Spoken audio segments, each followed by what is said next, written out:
Con la llegada del gobierno del presidente Nayib Bukele en el 2019, este día inicia el nuevo gobierno de El Salvador. Las cárceles pasaron de ser las universidades del crimen a constituirse en un sistema penitenciario que se sostiene bajo los pilares de orden, control y disciplina. Entendimos que para controlar las calles primero teníamos que controlar las cárceles. Desarticulamos el crimen organizado que había gobernado los centros penales por años. Bloqueamos la señal telefónica para que los delincuentes no pudieran coordinar extorsiones ni asesinatos. Doblegamos a cada miembro de pandillas y los hicimos borrar sus propios grafitis. Limpiamos los recintos carcelarios de ilícitos con requisas generales y estratégicas. Eliminamos los penales exclusivos de cada grupo de pandillas. Construimos la cárcel más moderna y segura de la región. Actuamos de forma contundente contra los grupos criminales y les demostramos que el Estado se respeta. Y ahora El Salvador es el país más seguro de Latinoamérica. Más de 500 días sin homicidios en El Salvador, con el gobierno del presidente Nayib Bukele. Por ahí andan rumores que quieren empezarse a vengar de la gente honrada, al azar.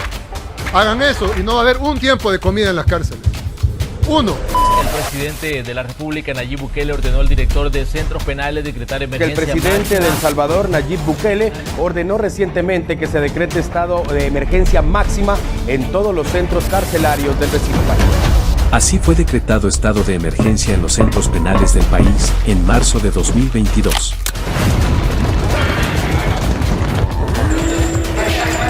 A través del Plan Control Territorial y el régimen de excepción, se han realizado acciones contundentes contra los criminales. Ahora los pandilleros están totalmente encerrados, incomunicados, y no permitiremos que regresen a las calles.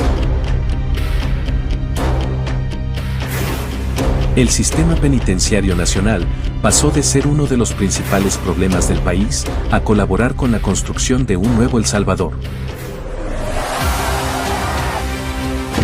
Este gobierno sigue trabajando cada día para salvaguardar la vida de los salvadoreños y los turistas que disfrutan de nuestro país. Nuestro presidente Nayib Bukele ha logrado lo que en el pasado parecía inimaginable, que El Salvador sea visto como referente a nivel internacional. Aquí lo que tuvimos fue una guerra financiada por poderes extranjeros. Pero la sangre, el sufrimiento, de nuevo lo puso el pueblo salvadoreño.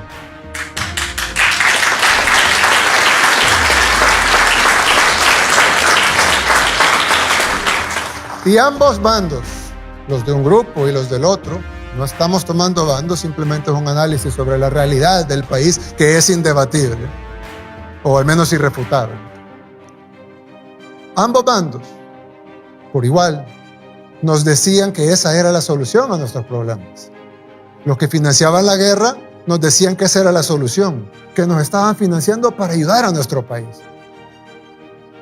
Y que eso era lo mejor para nosotros.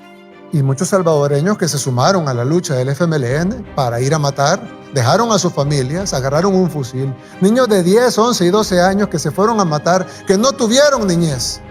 Muchos murieron en la guerra, pero incluso los que sobrevivieron no tuvieron niñez, porque a esa corta edad fueron a matar en lugar de estar jugando y aprendiendo, como sí lo hacían en el primer mundo. Sus niños jugaban, mientras nuestros niños se mataban. Los dos bandos de esta guerra internacional nos vendieron que ese era el mejor camino para una vida mejor. ¿No es cierto?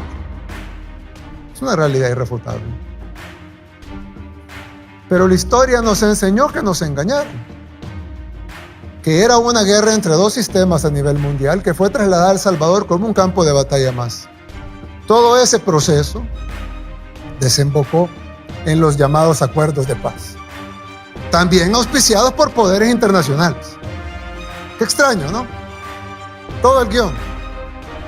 Lo que nuestra gente vivió fue el miedo y el dolor de perder a su familia. 80,000 salvadoreños murieron y más de 20,000 desaparecidos. Y además 1 millón de desplazados. La mayoría a Estados Unidos, en algunos casos a Canadá y a otros países. Nuestro país quedó destruido, nos retrocedieron 30 años en nuestro desarrollo y nos convertimos en un país sin posibilidades de nada. No nos desarrollamos como pudimos hacerlo. Millones quedaron con traumas que todavía están ahí y todavía seguimos pagando las deudas de la guerra. o no han visto a los veteranos pidiendo sus derechos. Todavía, al día de hoy, seguimos pagando las facturas de la guerra. Así que nos vendieron entonces que lo mejor para nuestro país era firmar la paz. Por supuesto que nadie está en contra de parar un conflicto armado, que además nunca debió haber existido.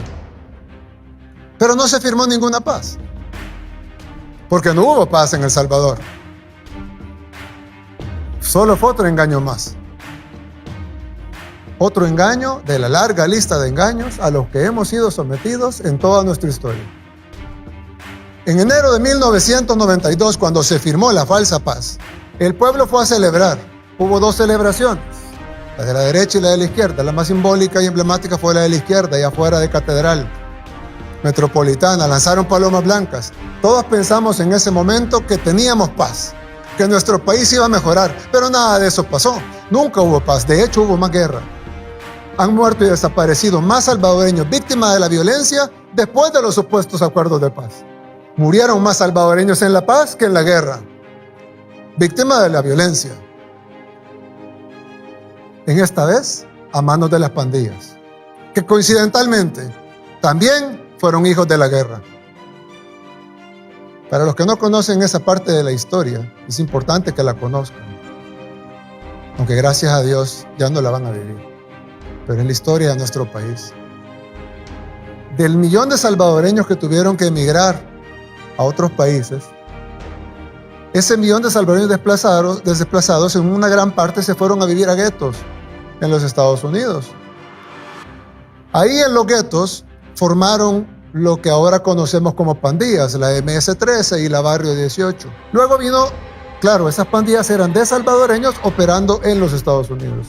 Pero luego vino el presidente Clinton con un plan de deportación y deportó a los delincuentes a El Salvador sin avisarnos que eran delincuentes.